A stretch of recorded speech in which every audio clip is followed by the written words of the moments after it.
Hello, Internet! I'm Elliot, the purple-haired doofus, and welcome to my spoiler-free-ish review of House of Leaves by Mark Z. Danielewski. I say spoiler-free-ish because I'm going to have to talk a little bit about what happens in order for you to understand my feelings on the book.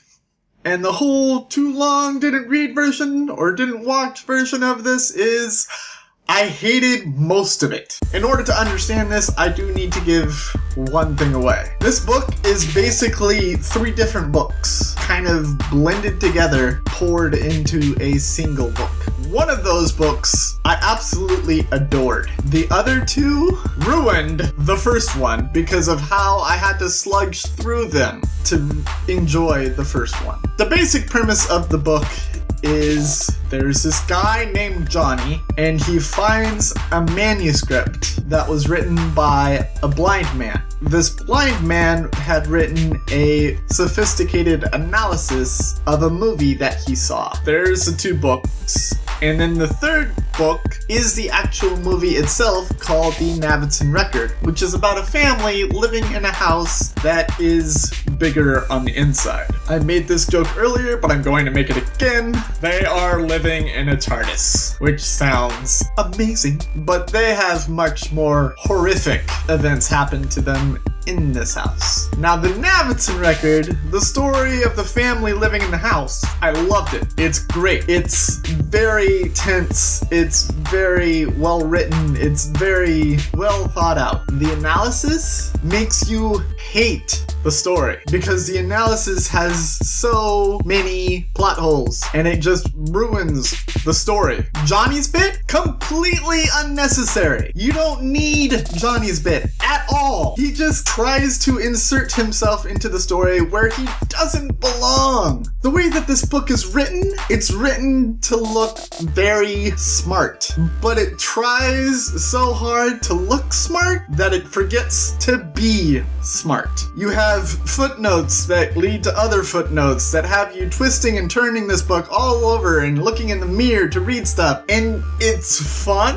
I mean, when I first saw the formatting of this book a long time ago, when I saw it on a friend's bookshelf, I was thinking, well, that looks like a fun read because it looks puzzling and thought-provoking. But then I actually sat down and read it, and the formatting just became annoying. The overanalysis part ruins the story because the overanalysis actually creates plot holes. They're tangential to the story, but they're not necessary to enjoy or read the story. And trying to sludge through the analysis is difficult at times because it's written exactly like a college thesis. Most of the footnotes during the analysis are just bibliographies or paragraphs of texts from other books that reference the single word or the single sentence that you just read, or the footnotes are Johnny inserting himself into the book.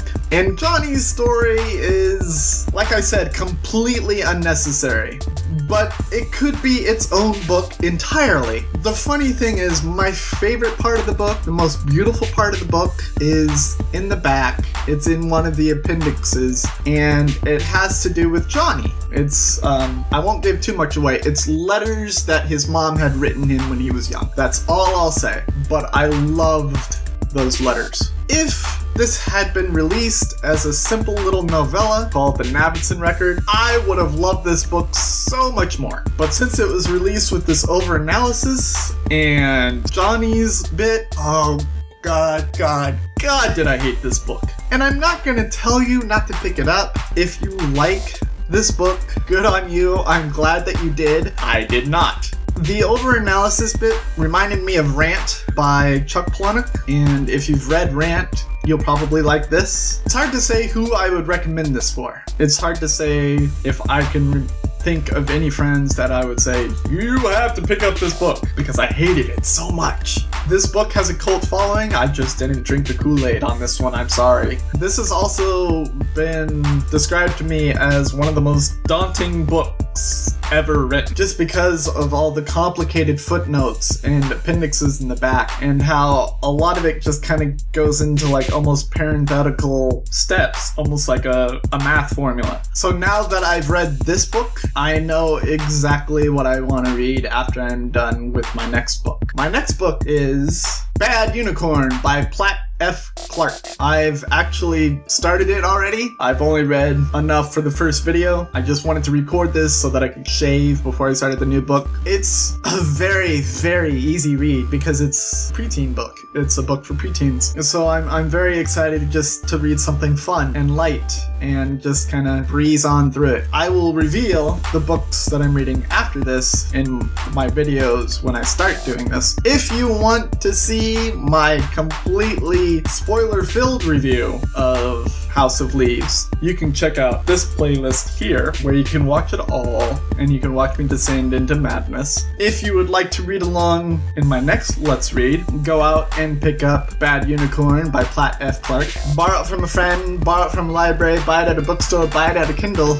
I don't care what you do as long as it's legal and you read it before I ruin it for you. I've been Elliot the Purple-Haired Doofus reminding you to watch your Pajama Radius, and I will see you all in the beginning of Bad Unicorn by Platt F. Clark. Toodles!